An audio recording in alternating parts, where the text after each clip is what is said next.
बच्चों नमस्ते। सभी को नमस्कार। हेलो बच्चों नमस्कार। सभी को बहुत बहुत नमस्ते। कैसे हाल चाल है? अमित भाई प्रणाम। सब बढ़िया है। कैसी चल रही है तैयारी आप लोगों की? गुड इवनिंग आरजू। नगमा गुड इवनिंग। सभी को नमस्ते। चलिए, तो उम्मीद करता हूँ कि आप लोग बेहतर तरीके से केमिस्ट्री को पढ़ और समझ रहे होंगे। ऋषि भाई मैं अच्छा हूँ भैया।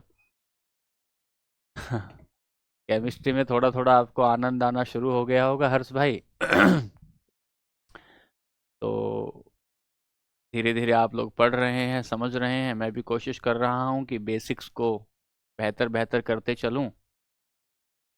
और एक दो क्लास हमारी और ये बेसिक की ही चलती रहेगी। दरअसल यहाँ से डायरेक्ट सवाल तो नहीं आएंगे। अगर आप कहें कि सर यहाँ से डायरेक्ट सवाल आते हैं क्या, यहाँ से डायरेक्ट सवाल तो नहीं आते। लेकिन बच्चों इनडायरेक्टली कहीं ना कहीं से सवाल बनता है, तो ऑप्शन को एलिमिनेट करने के लिए और साथ ही साथ में ऑप्शन को एलिमिनेट, हाँ निक्षेपण होता है, वो निक्षेपण होता है, न लगा देना उसमें। तो क्या ऑप्शन को एलिमिनेट करने के लिए बच्चों कुछ चीज़ें हमें समझनी होती हैं, उनको पढ़ना होता है। तो ठीक है। आगे चलते हैं। मैं अच्छा हूँ। तो बच्चों पिछली एक बार मेरे को बताओ कि हमने थॉमसन का पढ़ लिया था ना। थॉमसन को पढ़ने के बाद और हमने थॉमसन को पढ़ने के बाद रदरफोर्ड का हमने वो पढ़ लिया था। रदरफोर्ड का पढ़ने लिया था कि ये जो आपका अल्फा रेज वाला जो उसका एक्सपेरिमेंट था, जो उन्होंने किया था अपने क्या कहते हैं फॉइल पर जो उसकी फॉइल थी ना, गोल्ड गोल्ड की जो फॉइल थी उस पर जो उन्होंने एक्सपेरिमेंट किया था, वो हमने पिछली क्लास में पढ़ा था। और आज हम लोग क्या करेंगे कि एक बार उसके क्या निष्कर्ष निकले थे, उसके क्या कंक्लूजन रहे उस एक्सपेरिमेंट के, एक बार तो वो लिखेंगे। और उसके बाद हम लोग वहां से आगे उसके सवाल करेंगे। ठीक है, अब आप मेरी बात ध्यान से सुनो। मेरी बात ध्यान से सुनो। ठीक है, तो अब मैं आपको समझाता हूँ। हाँ रदरफोर्ड को लिखवाऊंगा, लेकिन सुनिए ध्यान से। पिछली क्लास में मैं एक बार रिवाइज कर रहा हूँ। अब आप कमेंट ना करें, मेरी बात बस ध्यान से सुने। मैंने कहा कि रदरफोर्ड ने अनुज भाई मैं डेली क्लास में सवाल करवाता हूँ यार। क्वेश्चन जैसे मतलब जैसे ही पूरा हो जाता है मेरा टॉपिक, मैं तुरंत सवाल करवाता हूँ। फिर ये क्या सवाल रह गया, सवाल कैसे आएगा, ये तो बात गलत आ गई ना। अब सुनो ध्यान से, मैं बताऊंगा डाल्टन वगैरह सब बता दूंगा। अब सुनो ध्यान से। हमने कहा कि डाल्टन ने एक एटॉमिक थ्योरी दी थी जो केमिकल रासायनिक संयोजन के सिद्धांत पर आधारित थी, और उसने ये कहा था कि भाई जो एटम होता है ये छोटे छोटे मॉलिक्यूल से मिलकर बनता है। एक बात तो ये बताई थी। और उसके बाद उसने कहा था कि एलिमेंट के मिलने से, बहुत सारे एटम के मिलने से एलिमेंट बन जाते हैं। एक एलिमेंट के सारे एटम जो होते हैं वो केमिकली एक जैसे होते हैं। अलग अलग एलिमेंट के जो एटम होते हैं उनकी जो केमिकल प्रॉपर्टी होती है वो अलग अलग होती है, ये बात बताई थी। और फिर अगर एक फिक्स रेशियो में अगर किसी एलिमेंट को मिला देते हैं तो उससे कोई कंपाउंड बन जाता है, ये बात बताई। लेकिन ये नहीं बता पाए डाल्टन कि क्या इसके भीतर कोई जो है न्यूक्लियस होता है या प्रोटॉन होता है या इलेक्ट्रॉन होता है, ऐसी कोई बात नहीं बता पाए। उसके बाद थॉमसन आए और थॉमसन ने एक वाटरमेलन मॉडल दिया। वाटरमेलन मॉडल में उन्होंने कहा कि सर ये जो तरबूज की तरह होता है कोई एटम, और इस एटम के भीतर जैसे तरबूज के भीतर लाल लाल भाग फैला होता है, ऐसे ही किसी एटम के भीतर जो है पॉजिटिवली चार्ज जो होता है वो फैला होता है। और उस पॉजिटिव चार्ज के भीतर इलेक्ट्रॉन धसे होते हैं, एम्बेडेड होते हैं जगह जगह पर, ये बात उन्होंने बताई। इस बात को बताने के बाद उन्होंने कहा कि जो कोई भी जो एटम होता है उसके ऊपर नेगेटिव और पॉजिटिव चार्ज जो होता है वो बराबर बराबर होता है। इसी वजह से कोई भी एटम के ऊपर आवेश नहीं होता, या वो इलेक्ट्रो न्यूट्रल होता है, विद्युत आवेश उस पर उस तरीके का नहीं होता है। फिर उससे आगे हम लोग बात करेंगे, उससे आगे हम लोग असरफ रुको बच्चे, एक बार आगे चलने दो पहले। फिर हम उससे आगे चले तो यहां पर थॉमसन ने अपनी बात कर दी वाटरमेलन मॉडल के आधार पर। लेकिन ये नहीं बता पाए या फिर गलत बताया कि इलेक्ट्रॉन जो था वो भाई कहाँ घूमता है। उन्होंने कहा कि धसे रहते हैं, किसी भी वाटरमेलन में वो धसे रहते हैं। और फिर यहाँ से आगे चले तो रदरफोर्ड आए, और रदरफोर्ड ने क्या किया कि एक्सपेरिमेंट किया, और एक्सपेरिमेंट में उन्होंने एक सोने की पतली पन्नी ली। और कुछ बच्चे ने, किसी ने पूछा था कि सोने की पतली पन्नी क्यों ली। बच्चों, सोना जो होता है, सोना ऐसी धातु या ऐसी मेटल होता है जिसको पीट पीट कर ज्यादा पतला किया जा सकता है। मतलब उसकी डक्टिलिटी बहुत ज्यादा होती है, या उसकी मेलिएबिलिटी बहुत ज्यादा होती है, आघात वर्ध्यता बहुत ज्यादा होती है। तो सोने उनको चाहिए थी एक पतली पन्नी, इतनी पतली पन्नी चाहिए थी कि जिससे एटम पार हो सके, जिससे एटम पार होने की ताकत रखता हो, इतनी बारीक चाहिए थी। लगभग लगभग 1000 एटम से बनी हुई एक पन्नी उन्होंने ली, और इस 1000 एटम से पन्नी को लेने के बाद उन्होंने उसमें से कुछ अल्फा कण गुजारे। जब उन्होंने अल्फा कणों की बम्बार्डिंग उस पर की, बच्चों चुप होकर सुनो, जब उन्होंने अल्फा कणों की बम्बार्डिंग उस सोने की पन्नी पर करी तो उन्होंने देखा कि कुछ पार्टिकल जो थे वो चले गए, पार हो गए, और कुछ पार्टिकल ऐसे थे जो डिविएट हो गए अपने रास्ते से, और कुछ पार्टिकल ऐसे थे जो रिपील कर गए, जो वापस आ गए, प्रतिकर्षित हो गए। इस आधार पर उन्होंने कहा, जब कुछ पार्टिकल किसी एटम से, उस सोने की पन्नी से बाहर चले गए, तो उन्होंने कहा कि जरूर किसी भी एटम के भीतर कुछ खाली जगह होती है, तभी ये अल्फा पार्टिकल बाहर निकला है। अगर खाली जगह नहीं होती तो ये अल्फा पार्टिकल, अल्फा जो रेज हैं, ये बाहर नहीं निकलती। एक बात हुई। दूसरी बात उन्होंने कहा कि ये जो वापस आया है अल्फा, ये जो वापस आया है पॉजिटिव चार्ज से टकराकर जो वापस आया है, इसका मतलब ये है कि कहीं ना कहीं इसमें पॉजिटिव चार्ज है, क्योंकि पॉजिटिव चार्ज दूसरे पॉजिटिव चार्ज को रिपील करता है, वापस भेजता है, तो पॉजिटिव चार्ज इसमें है। लेकिन वो जो पॉजिटिव चार्ज है वो बहुत ज्यादा ताकत उसकी नहीं है, वो उसका आयतन, उसका वॉल्यूम बहुत ज्यादा नहीं है। ये बात बताई। और तीसरी बात बताई कि डिविएट हो गई हैं कुछ रेज, कुछ अल्फा पार्टिकल अगर डिविएट हो गए हैं, तो ये बताया कि ये जो भीतर इसका जो पॉजिटिव पार्ट है, ये बहुत ज्यादा फैला हुआ नहीं है, इसके किनारे छोटा है, इसके किनारों से टकराकर कहीं ये किरणें निकल गई हैं। ये बात बताई। और इन तीनों बातों के आधार पर उसने एक मॉडल दिया, जिस मॉडल को नाम दिया गया नाभिकीय मॉडल, न्यूक्लियस मॉडल नाम दिया। पेपर अगर पूछे कि ये न्यूक्लियस मॉडल किसने दिया, तो नाभिकीय मॉडल दिया आपके रदरफोर्ड ने। एक बात अब ध्यान से सुनिएगा, रदरफोर्ड ने पहली बार जो है प्रोटॉन, इससे पहले जो गोल्डस्टीन थे, गोल्डस्टीन ने प्रोटॉन को जो है कैनाल किरणें कहा था। प्रोटॉन की खोज जो की थी वो गोल्डस्टीन ने की थी, और उनको कैनाल किरणें कहा था, मतलब नेगेटिव रेज कहा था। लेकिन इन्हें प्रोटॉन नाम जो देते हैं वो रदरफोर्ड देते हैं। एक बात तो ये होती है। अब ध्यान से सुनिए, एकदम कॉन्सेंट्रेट होकर सुनिए। रदरफोर्ड अपने क्या क्या कहते हैं। रदरफोर्ड कहते हैं कि पहली बात कि जो ये आपका एटम है, ये गोल है, एटम गोलाकार है, ये इलेक्ट्रोन्यूट्रल है। पहले भी कहा जा चुकी है ये बात फिर दोहराते हैं कि ये इलेक्ट्रोन्यूट्रल है। एक बात। दूसरी बात रदरफोर्ड कहते हैं कि ये जो आपका पूरा का पूरा एटम है, इस एटम का जो पॉजिटिव चार्ज है वो इसके केंद्र में है, और इस एटम का जो मैक्सिमम मास है, जो द्रव्यमान है, तो मैक्सिमम मास या द्रव्यमान, और इसका जो पॉजिटिव चार्ज है वो इसके केंद्र में है, इसके कहीं केंद्र में है। और जिसे हम केंद्र कह रहे हैं, उसे ही रदरफोर्ड ने नाभिक कहा, कि ये जो केंद्र में पॉजिटिव चार्ज और आपका मास है एटम का, सारा अधिकतर मास जो है, अधिकतर मास उन्होंने शब्द यूज किया, ये इसके केंद्र में है, और उसे न्यूक्लियस कहा। एक बात हो गई।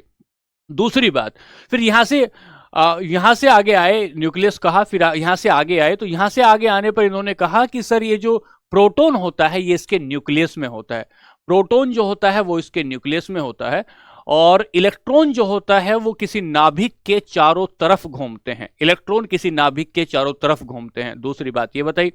तीसरी बात ये बताई कि ये जो इलेक्ट्रॉन होता है, ये इलेक्ट्रॉन नाभिक के चारों ओर घूमता है। जिस रास्ते पर यह घूमता है उसे ऑर्बिट कहते हैं, उसे कक्षा कहते हैं।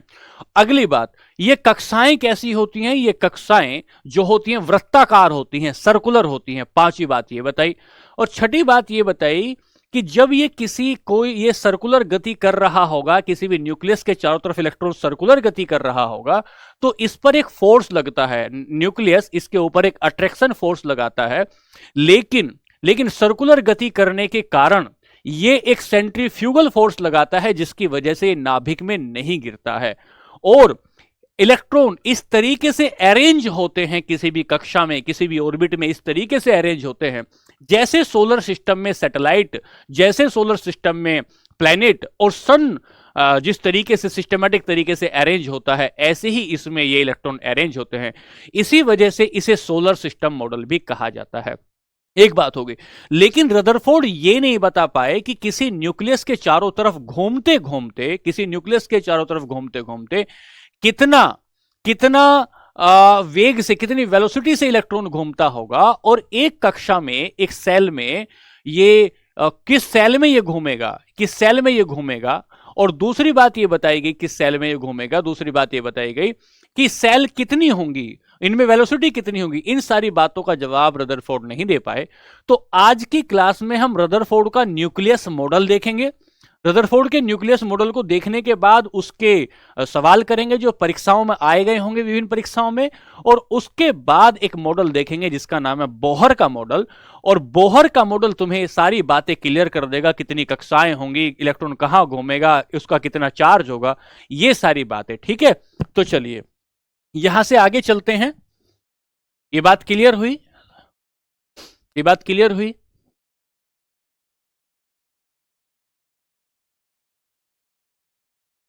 चिराग भाई, मैं भी स्टूडेंट ही हूं, पढ़ता पढ़ाता हूं मेरे।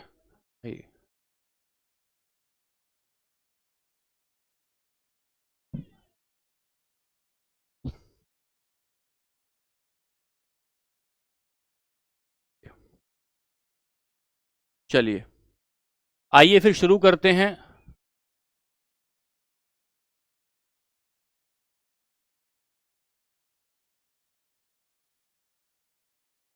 आइए शुरू करते हैं।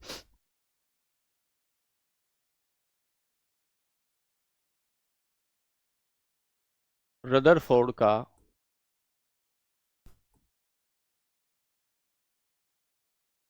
नाभिकीय मॉडल। रदरफोर्ड का नाभिकीय मॉडल। चलिए, अब उधर कमेंट नहीं देखूंगा भाई, मैं इधर लिखने पे काम करूंगा।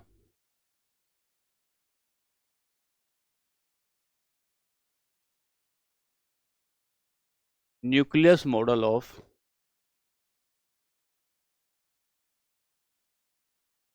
रदरफोर्ड। एक सवाल तो बच्चों यहां से बनेगा कि ये न्यूक्लियस मॉडल किसने दिया है। एक सवाल बनेगा कि ये न्यूक्लियस मॉडल किसने दिया है। पहला सवाल तो ये बन जाएगा, आपको बताना होगा कि नाभिकीय मॉडल रदरफोर्ड ने दिया, और इसकी प्रमुख बातें क्या होती हैं। लिखें, पहला लिखें। पहला, परमाणु एक अति सूक्ष्म गोलाकार तथा विद्युत उदासीन कण होता है। विद्युत उदासीन कण होता है। एक बात तो ये लिखिए,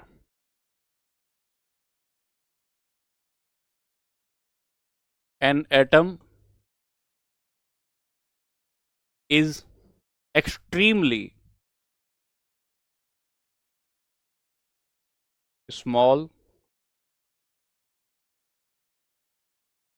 spherical and electro neutral particle. Writing में कोई दिक्कत है तो प्लीज एक बार बता दो भैया, समझ में आ रही है क्या? अब ये जो शब्द है ना भाई, पेपर में जरूर ध्यान रखिएगा।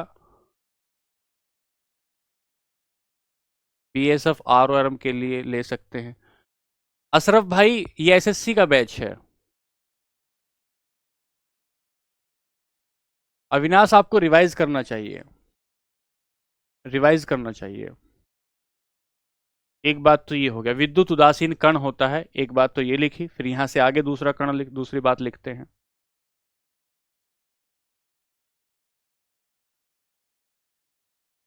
परमाणु का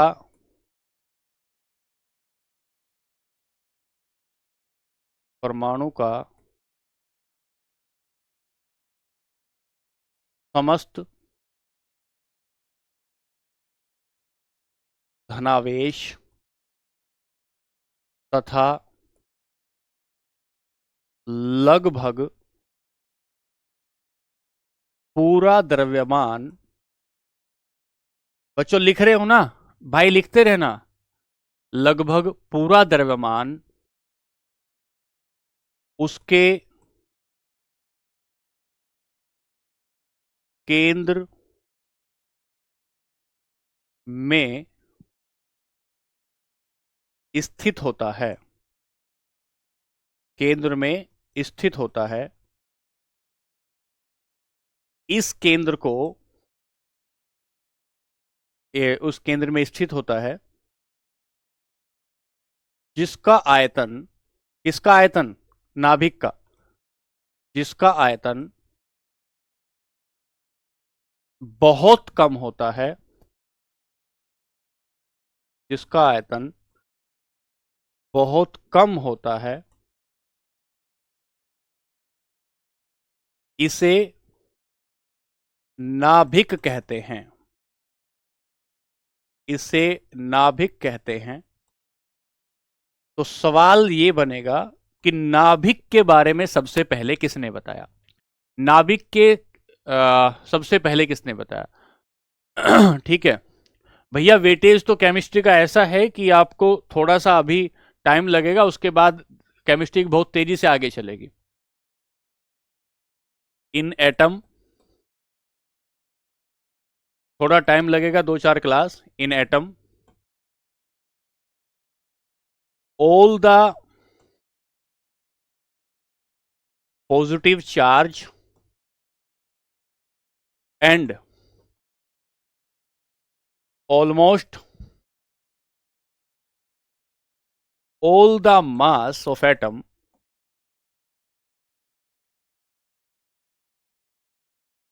is concentrated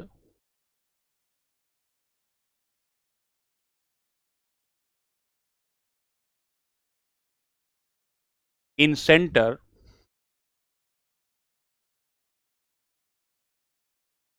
in very teeny volume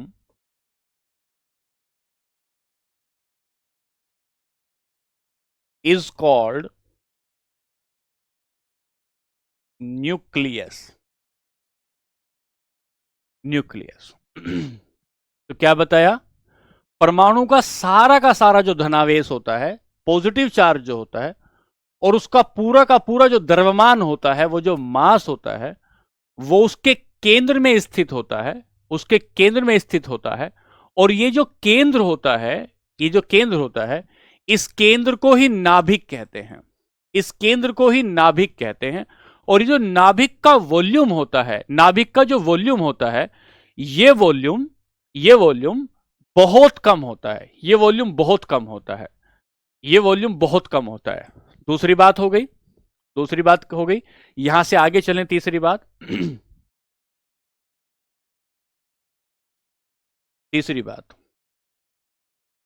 proton नाभिक के केंद्र में स्थित होते हैं। स्थित होते हैं तथा इलेक्ट्रॉन नाभिक के चारों ओर, नाभिक के चारों ओर चक्कर लगाते हैं। पहली बार किसी ने बताया चक्कर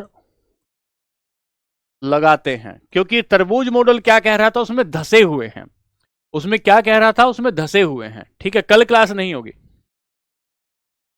तो क्या लिखें? Protons are located in centre of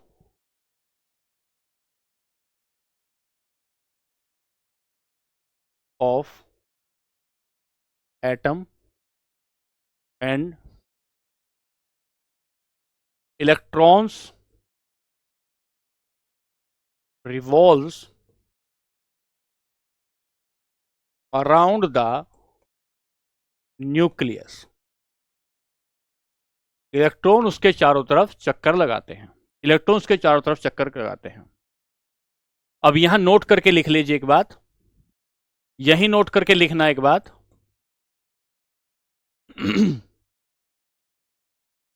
proton की खोज, प्रोटॉन की खोज, पहली बार प्रोटॉन शब्द आया है। प्रोटॉन की खोज रदरफोर्ड ने की, खोज गोल्डस्टीन ने की, गोल्डस्टीन ने की, गोल्डस्टीन ने की। उन्होंने इसे कैनाल रे कहा, उन्होंने इसे कैनाल रे, कैनाल किरण कहा, रे की जगह कैनाल किरण कहा था। इसे प्रोटॉन नाम रदरफोर्ड ने दिया, रदरफोर्ड ने दिया। इसे प्रोटॉन नाम रदरफोर्ड ने दिया। बात ठीक है, यहां से आगे चलते हैं। लिखा, इसको इंग्लिश में करता हूं।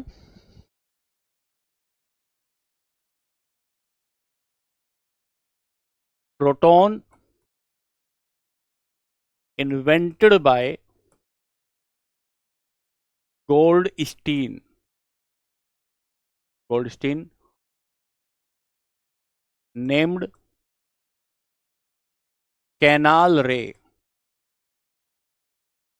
कैनाल रे, कैनाल रे।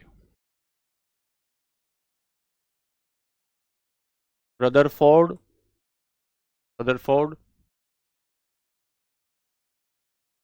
Named it protons.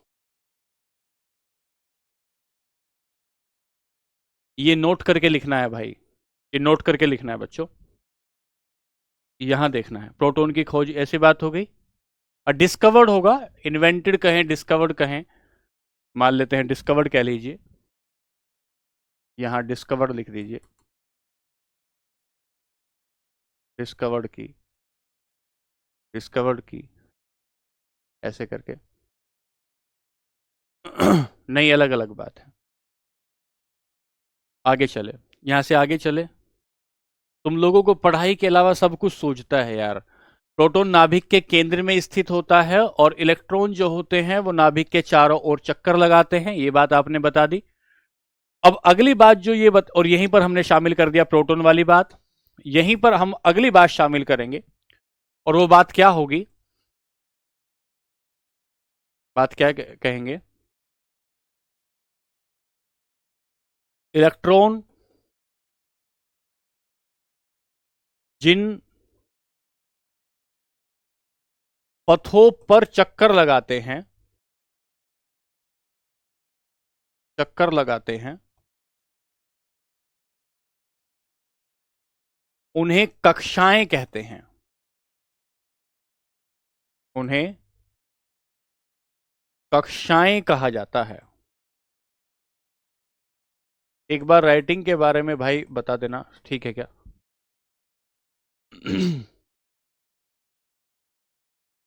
paths on which electron revolves,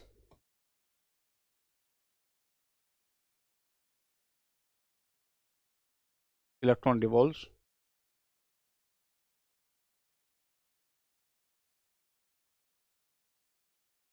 called sales.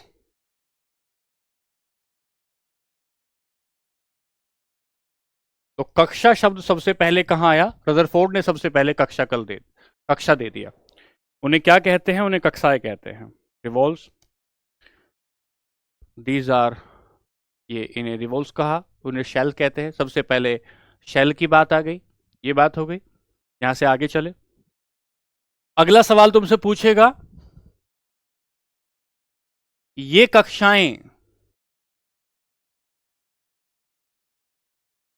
वृत्ताकार होती हैं। ये सवाल प्रीवियस ईयर में आया है। वृत्ताकार होती हैं। दीज आर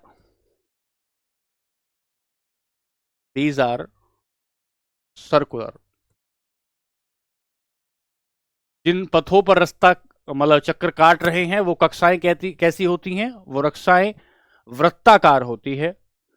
वो वृत्ताकार होती हैं। नंबर 6, ये कक्षाएं वृत्ताकार होती हैं। दीज आर सर्कुलर, ये कक्षाएं वृत्ताकार होती हैं। और अगली बात लिखना, बहुत खास बात है, उसे लिखना कि नाभिक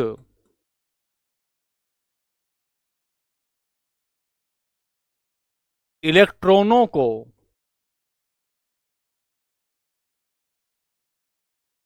अपनी तरफ आकर्षित करता है। आकर्षित करता है अपनी तरफ अभी मैं डायग्राम बनाऊंगा, एक आकर्षित करता है। लेकिन वृत्तीय गति के कारण, लेकिन इलेक्ट्रॉनों की वृत्तीय गति के कारण, लेकिन इलेक्ट्रॉनों की वृत्तीय गति के कारण वृत्तीय गति के कारण उत्पन्न अभिकेंद्री बल, उत्पन्न अपकेंद्री बल, सेंट्रीफ्यूगल फोर्स, अपकेंद्री बल इसे संतुलित करता है। इसे संतुलित करता है। 1 मिनट में मैं लिख देता हूं, फिर मैं समझाता हूं। इसे संतुलित करता है। इसे संतुलित करता है। थॉमसन ने की संजीव भाई, यहां से बात ठीक है।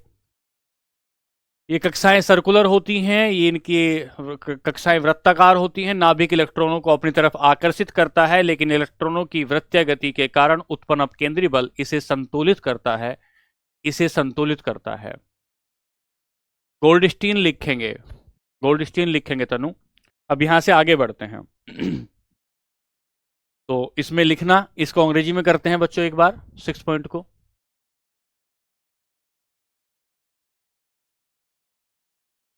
Nucleus attracts electrons toward centre,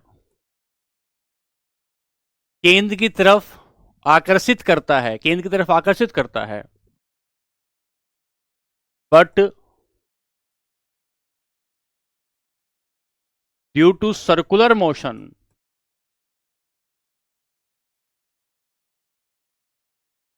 of electron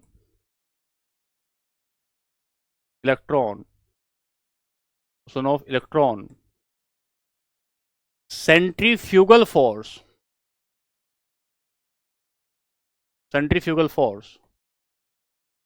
balance it,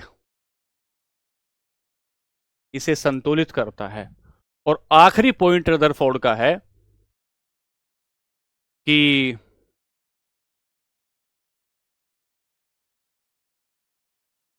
नाभिक के चारों ओर, नाभिक के चारों ओर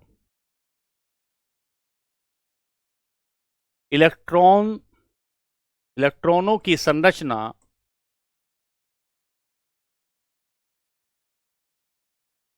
सौर मंडल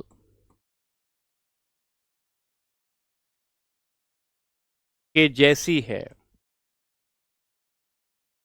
सौर मंडल के एक सवाल यहां बनेगा, सौर मंडल के जैसी है, सौर मंडल के ऐसी है, ठीक है। तो क्या लिखेंगे? द स्ट्रक्चर ऑफ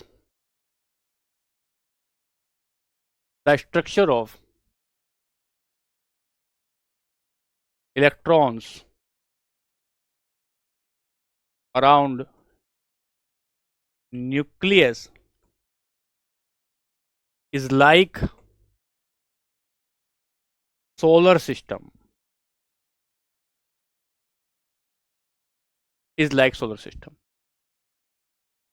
बिल्कुल हो सकती है। अब सुनो ध्यान से बच्चों, 7 पॉइंट मैंने आपको लिखवाए और इन 7 पॉइंट को एक बार आगे बताएंगे हंसराज, आगे बताएंगे, बोहर जब आएंगे तो बताएंगे। ये हुआ न्यूक्लियस, इसे नाभिक कहा।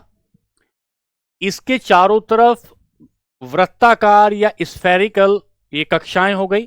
कितनी कक्षाएं हो सकती हैं? अनंत कक्षाएं हो सकती हैं, बहुत सारी कक्षाएं हो सकती हैं,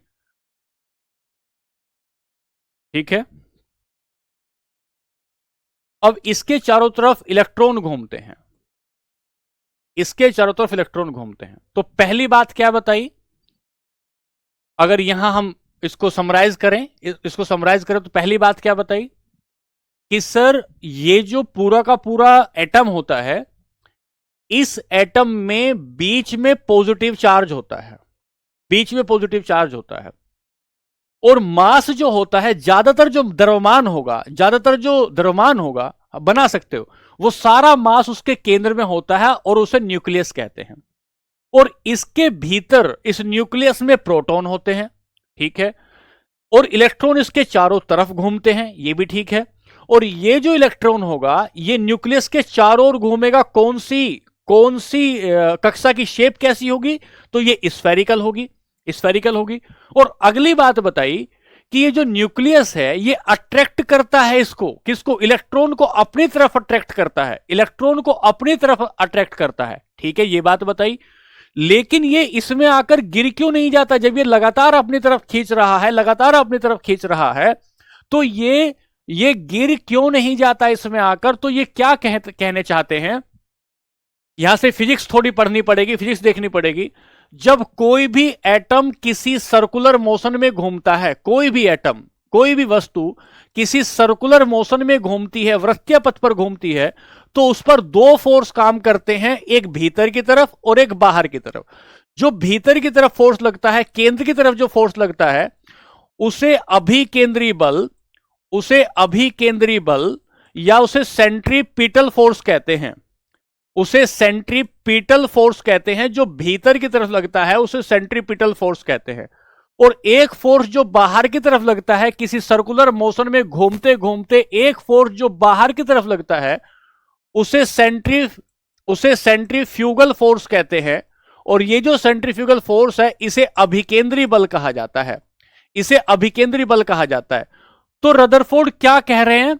रदरफोर्ड ये कह रहे हैं कि भाई न्यूक्लियस तो जरूर इलेक्ट्रॉन को अपनी तरफ खींचता है, लेकिन क्योंकि इलेक्ट्रॉन जो घूम रहे हैं, इसके चारों तरफ जो इलेक्ट्रॉन घूम रहे हैं, वे इलेक्ट्रॉन वृत्तीय पथ पर घूमते घूमते, सर्कुलर मोशन में घूमते घूमते एक एक फोर्स तैयार करते हैं, एक फोर्स लगाते हैं, और उस फोर्स को कहते हैं सेंट्रीफ्यूगल फोर्स, जो न्यूक्लियस से बाहर की तरफ लगता है, न्यूक्लियस भीतर की तरफ खींचता है। और ये जो इलेक्ट्रॉन है ये सेंट्रीफ्यूगल फोर्स की वजह से बाहर की तरफ खींचता है। इस वजह से ये भीतर की तरफ नहीं गिरता है, भीतर की तरफ नहीं गिरता है। ये बात किसने बताई? ये रदरफोर्ड ने सारी बातें बता दी। अब ध्यान से 3 बातें और लिख लो, फिर क्वेश्चन पे चलते हैं।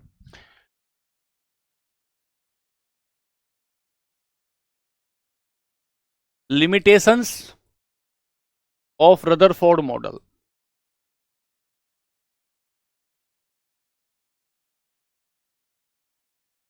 सीमाएं।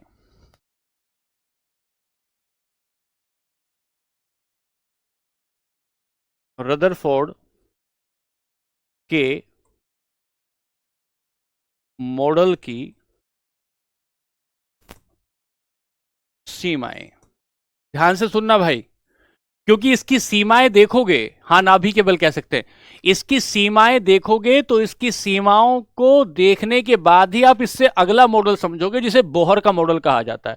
तो क्या सीमाएं हैं? पहली पहली रदरफोर्ड रदरफोर्ड इलेक्ट्रॉनों का वेग तथा कक्षाओं में उनकी संख्या, कक्षाओं में किसकी संख्या? इलेक्ट्रॉन की संख्या, उनकी संख्या को नहीं डिस्कस कर पाए या नहीं बता पाए कि इसकी वेलोसिटी कितनी होगी और उसका नंबर कक्षाओं में कितना होगा। Rutherford could not discussed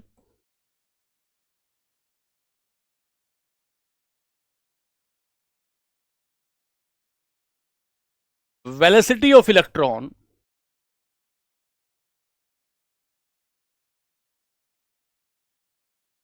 and number of electron in orbit। ये बात नहीं कर पाए, ये बात नहीं कर पाए। और दूसरी बात समझो बच्चों, ये इतनी जगह काम आएगा ना, तुम्हें सोच नहीं पाओगे ये बेसिक कहां कहां काम आएगा। बायोलॉजी हो, केमिस्ट्री हो, फिजिक्स हो, सब जगह काम आएगा। दूसरा क्या बताते हैं? रदरफोर्ड रदरफोर्ड परमाणु की स्थायित्व, स्टेबिलिटी को स्पष्ट नहीं कर पाए।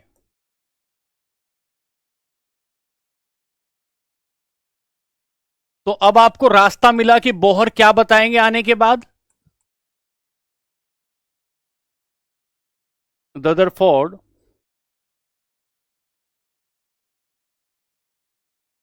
could not discuss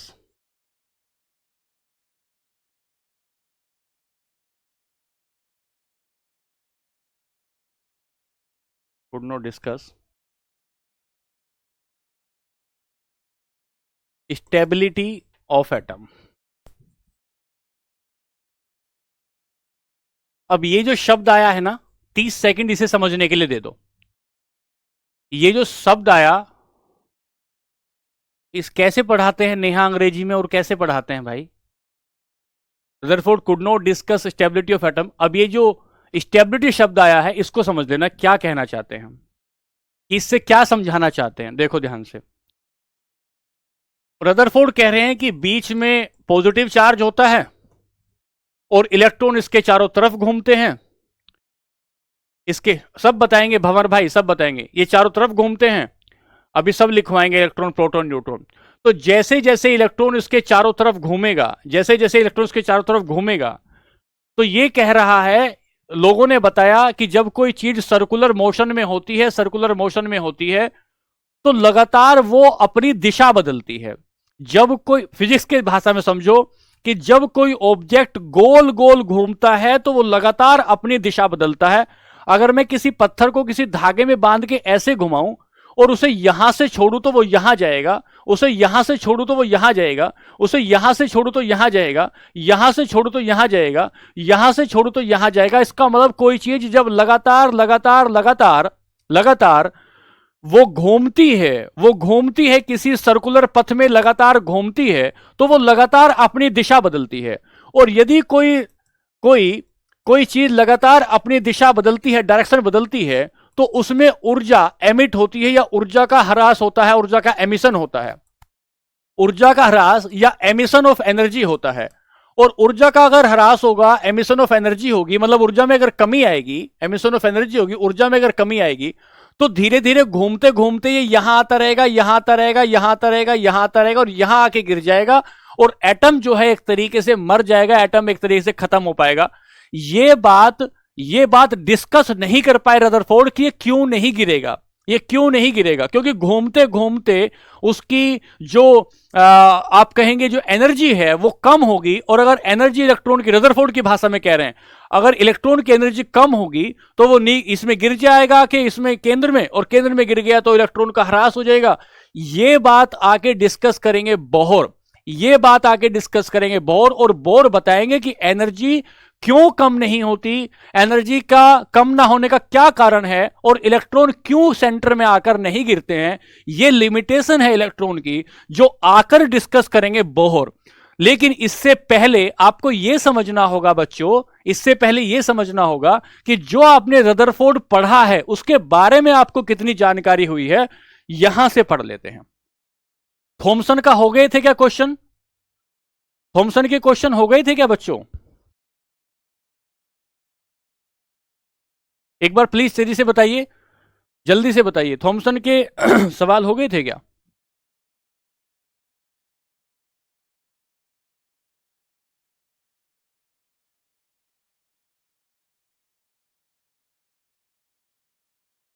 बता दो भाई, थॉमसन के सवाल कर लिए थे क्या? नहीं करे? नहीं करे?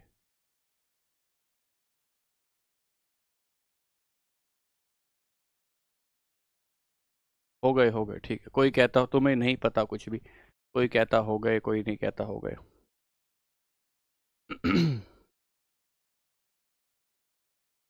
रदरफोर्ड पे आ जाइए। चलिए पहला सवाल लेते हैं यहां। चलिए पहला सवाल लेते हैं, ठीक है। रदरफोर्ड के सोने की पन्नी के प्रयोग के परमाणु की संरचना के बारे में क्या निष्कर्ष निकाला? What conclusion about the structure of the atom was drawn from Rutherford gold foil experiment? ये जो आपने गोल्ड फॉइल एक्सपेरिमेंट पढ़ा है, करेंगे रिद्धि बेटा, ये जो आपने गोल्ड फॉइल एक्सपेरिमेंट कराया है, पढ़ा है अभी, इसके बारे में बताइए क्या हुआ। सोने की पन्नी का प्रयोग पढ़ा है ना आपने अभी? हाँ ठीक है, पढ़ा है, तो बताइए क्या हुआ।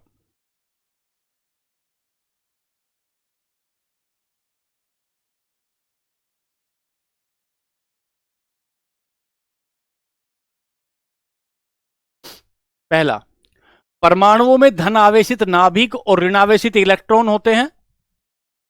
क्या निष्कर्ष निकाला? क्या निष्कर्ष निकाला? कि atom contains positively charge nucleus and negatively charge electron. एक निष्कर्ष तो यह होता है। दूसरा, परमाणु अविभाज्य हैं और ठोस गोले हैं। दूसरी बात, परमाणु एक यादृच्छिक व्यवस्था में प्रोटॉन, न्यूट्रॉन, इलेक्ट्रॉन से बने होते हैं। Are made up of proton, neutron, electron. Sir neutron देख तो ही मैं तो इसको गलत कर दूंगा, एकदम मक्कार बात है, कहीं पर न्यूट्रॉन की बात ही नहीं हुई है अभी तक, कहीं पर भी न्यूट्रॉन की बात नहीं हुई है। परमाणुओं में एक समान धनावेश और उसके पूरे आयतन में फैला हुआ है, यह बात तो थॉमसन कह के गए थे, यह बात तो थॉमसन ने कही थी, यह बात तो थॉमसन ने कही थी। परमाणुओं में धनावेशित नाभिक होता है, नाभिक होता है, और ऋणावेशित इलेक्ट्रॉन होते हैं। दो बात, परमाणु अविभाज्य और ठोस गोले होते हैं, कहां कही ये बात? Atom are indivisible solid spheres, कहां कही ये बात? इंडिविजुअल की बात ये रदरफोर्ड कहेंगे, इंडिविजुअल की बात तो कणाद कहते आ रहे हैं 800 ईसा पूर्व से, ये क्या कहेंगे बेचारे, इनको तो पहले से ही पता था। परमाणुओं में नाभिक होता है, और कैसा नाभिक होता है? पॉजिटिवली चार्ज न्यूक्लियस होता है, और इस पॉजिटिवली चार्ज न्यूक्लियस होता है, और इसमें कुछ इलेक्ट्रॉन होते हैं जिन पर नेगेटिव चार्ज होता है, इन पर कुछ इलेक्ट्रॉन होते हैं जिन पर नेगेटिव चार्ज होता है। एक बात रदरफोर्ड की ये हमें समझ में आई, ठीक है, तो ऑप्शन हो गया ए। रदरफोर्ड ने अपने सोने की पन्नी के एक्सपेरिमेंट में यह बात बताई। सवाल नंबर 2 लेंगे। रदरफोर्ड के अल्फा कण प्रकीर्णन के बाद किसकी खोज हुई? As a result of Rutherford alpha particle scattering experiment, the discovery of, किसकी खोज हुई? इलेक्ट्रॉन की खोज हुई, न्यूट्रॉन की खोज हुई, या परमाणु की खोज, नाभिक की खोज हो गई, या प्रोटॉन की खोज हो गई? क्यों भैया, किसकी खोज हो गई मेरे बच्चों?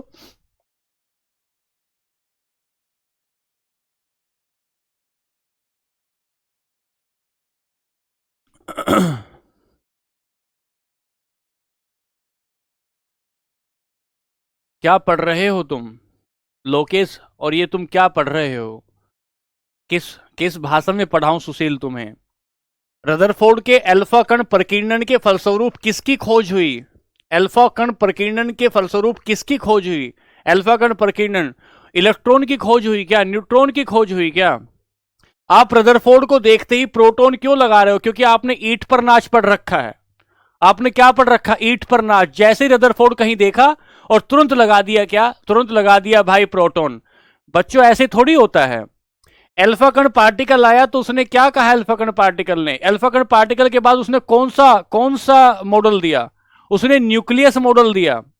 और न्यूक्लियस मॉडल क्या कहता है? न्यूक्लियस मॉडल क्या कहता है कि एक नाभिक होता है, एक नाभिक होता है। उस नाभिक के भीतर न्यूक्लियस मॉडल ने क्या कहा? इसके फलस्वरूप न्यूक्लियस मॉडल आया। और न्यूक्लियस मॉडल में क्या कहा कि न्यूक्लियस में पॉजिटिव चार्ज होता है। एक बात तो ये बताई, न्यूक्लियस में पॉजिटिव चार्ज होता है, न्यूक्लियस में अधिकतम मास होता है। दूसरी बात ये बताई, न्यूक्लियस में प्रोटॉन होते हैं। दूसरी बात ये बताई, न्यूक्लियस में प्रोटॉन होते हैं। न्यूक्लियस इलेक्ट्रॉन को अट्रैक्ट करता है। तीसरी बात ये बताई। तो बात किसकी चल रही है अल्टीमेटली?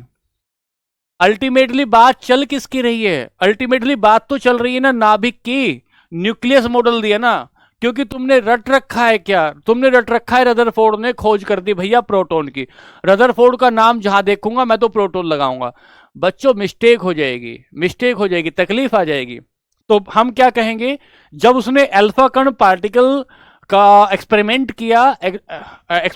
किया, हाँ कविता क्लास में पढ़ा है बचपन में, एक्सपेरिमेंट किया।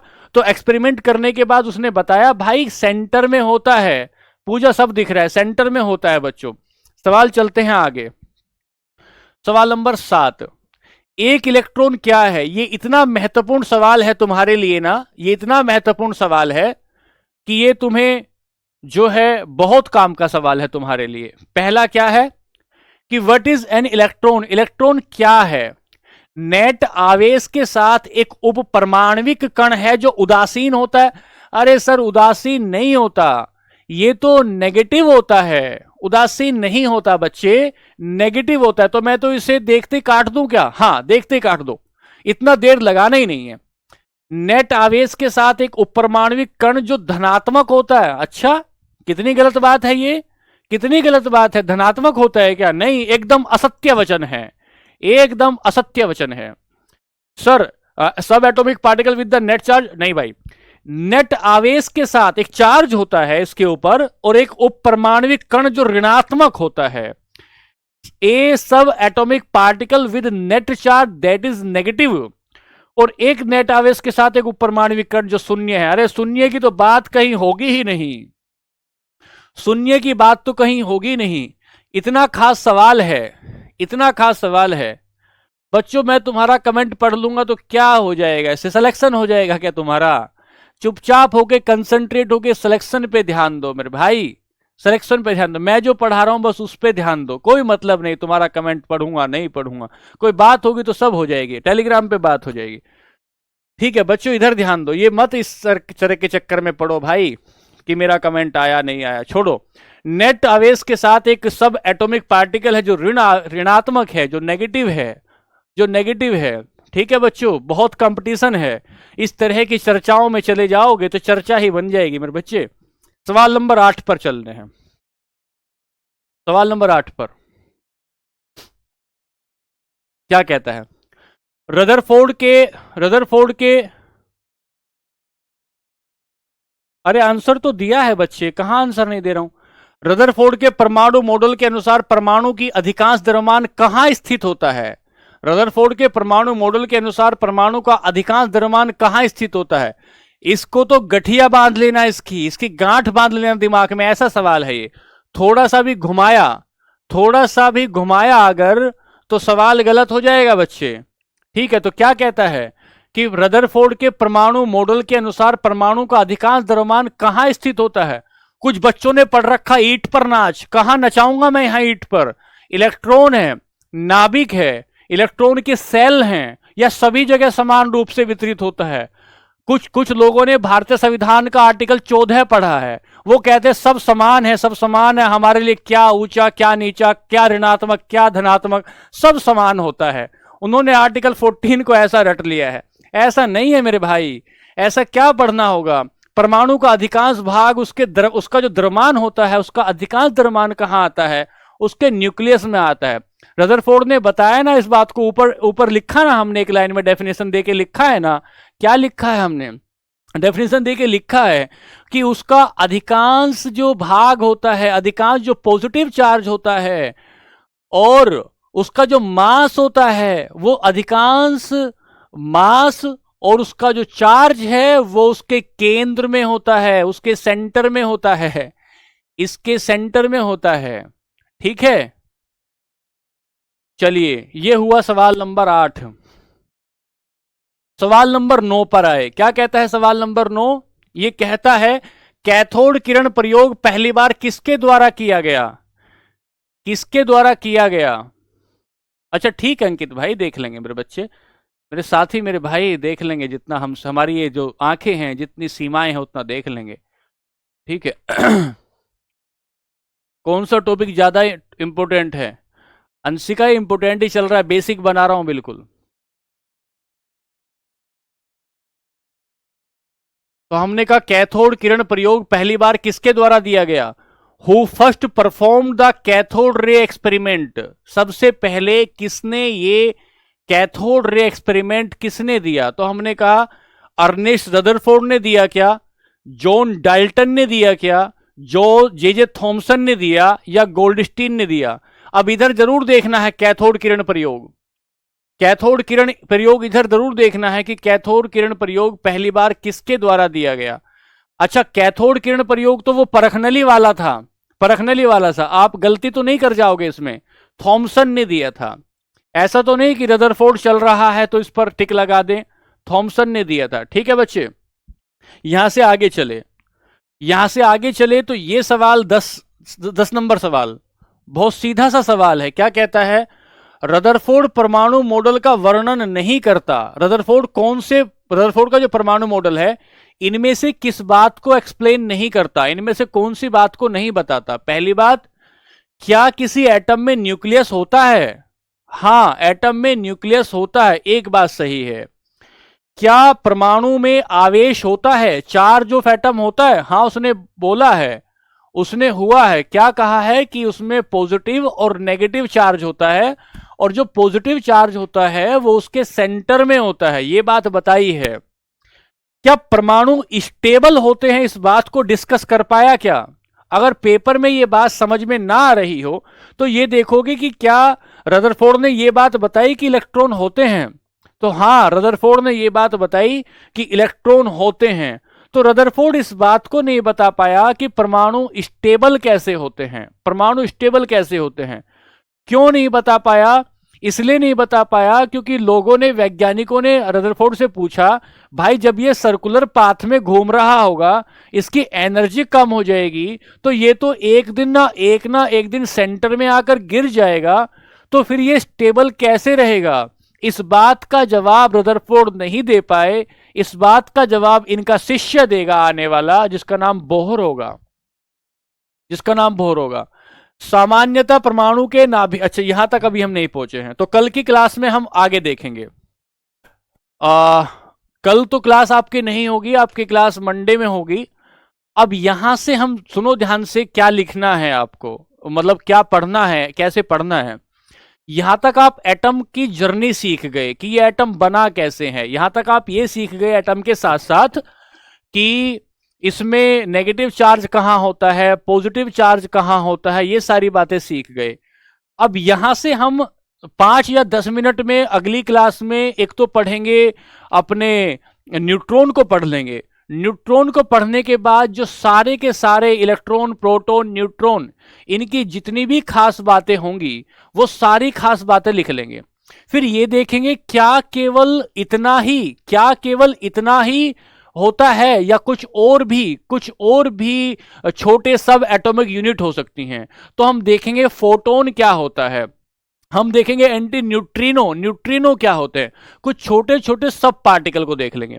जब छोटे छोटे सब पार्टिकल को देख लेंगे तो उसको देखने के बाद, पार्टिकल को देखने के बाद हम लोग चलेंगे कि ये इलेक्ट्रॉन इलेक्ट्रॉन किसी कक्षाओं में किस तरीके से सजे हुए हैं, किस तरीके से सजे हुए हैं वो देखेंगे। अगर आपने इलेक्ट्रॉन को सजने की, इलेक्ट्रॉन के सजावट सीख ली एक बार, तो फिर केमिस्ट्री आपके हाथ में आ जाएगी। 2-3 क्लास में केमिस्ट्री आपके हाथ में आ जाएगी। क्यों? क्योंकि अगर इलेक्ट्रॉन की सजावट आपको समझ में आ गई तो धातु कौन सी होती है, कौन सी धातु कठोर होती है, कौन सी धातु नर्म होती है, कौन सी धातु अम्लीय होगी, कौन सी धातु क्षारीय होगी, एसिडिक कौन सी होगी, या बेस कौन सी होगी, कौन सी धातु ज्यादा रिएक्शन करेगी, कौन सी धातु ज्यादा रिएक्शन नहीं करेगी, नोबेल गैस कौन सी होती है, अक्रिय गैसें कौन सी होती हैं, और ये किस किस के साथ क्रिया करके क्या क्या बना देंगी। ये सारी बातें बच्चों तब समझेंगे हम, जब हम लोग ये समझ जाएंगे कि इलेक्ट्रॉन किस तरीके से इन कक्षाओं में सजे हुए हैं। अगर हम इसको ऐसे नहीं पढ़ेंगे और डायरेक्ट ये बताएं आपको जाके कि हीलियम है, रेडोन है, और भाई नियोन है, क्रिप्टॉन है, जेनोन है, ये अक्रिय गैसें होती हैं और ये किसी से क्रिया नहीं करती, तो आपको तकलीफ आ जाएगी इस बात को लेकर। ये तकलीफ आ जाएगी, सर ये क्यों क्रिया नहीं कर रही हैं, क्यों किसी के साथ रिएक्शन नहीं कर रही हैं। बात समझ रहे हैं ना, क्यों रिएक्शन नहीं कर रही हैं। तो पहले शांति के साथ आपसे ये मेरी गुजारिश है, आपसे दरख्वास्त है कि आप शांति से 2-4 क्लास कंप्लीट कर लीजिए। 2-3 क्लास और लगेंगी बेसिक समझाने में, और जैसे ही पूरा बेसिक पूरा हो जाता है और जैसे आप अगले टॉपिक में पहुंचते हैं तो आपको बेहद आनंद आना शुरू हो जाएगा। मैं चाहता हूं कि आप अपनी केमिस्ट्री को जड़ से पढ़ें, उसका नोट्स बनाएं, आप उसकी केवल कॉपलें और केवल फूल को ना पढ़ें। उससे तकलीफ ये आएगी, बार बार जो बच्चे कहते हैं कि केमिस्ट्री के सवाल ठीक नहीं होते, ठीक नहीं होते, ठीक नहीं होते। बच्चों जड़ नहीं पढ़ी है, जड़ नहीं पढ़ी है तो तकलीफ आएगी। एक बार यदि आप पूरे तरीके से नोट्स बना लेंगे और नोट्स बनाने के बाद उसको रिवाइज कर लेंगे, तो मैं मानता हूं कि अगर 5-6 नंबर की केमिस्ट्री आती होगी तो उसमें 100 कहना तो थोड़ी अच्छी बात नहीं होगी, लेकिन हाँ 95% तक आपकी एक्यूरेसी आएगी। ये मेरा अपना अनुभव रहा है और बच्चों का भी यही कहना रहा है पिछली क्लासेस में। उसी आधार पर मैं आपको पढ़ा रहा हूं। तो मेरी तो यही बातें थी। अब फिर हम लोग कल मिलते हैं। कल तो शनिवार है, कल तो क्लास होगी नहीं, हम लोग फिर मिलेंगे। बिल्कुल ले सकते हैं संजीव भाई, क्लास एकदम ले सकते हैं। ठीक है। पॉजिटिव होता है कौन बोला? पॉजिटिव चार्ज न्यूक्लियस में होता है गुड़िया, ये रदरफोर्ड बोला। टेस्ट के बारे में अभी पता नहीं, सबका कमेंट देखते हैं भैया। जिसका दिख जाता, हमें किसी से ना दुश्मनी है ना हमें किसी से प्रेम है। पढ़ते रहिए, खुश रहिए, ठीक है, और आनंदित रहिए। धन्यवाद, नमस्ते, खुश रहिए।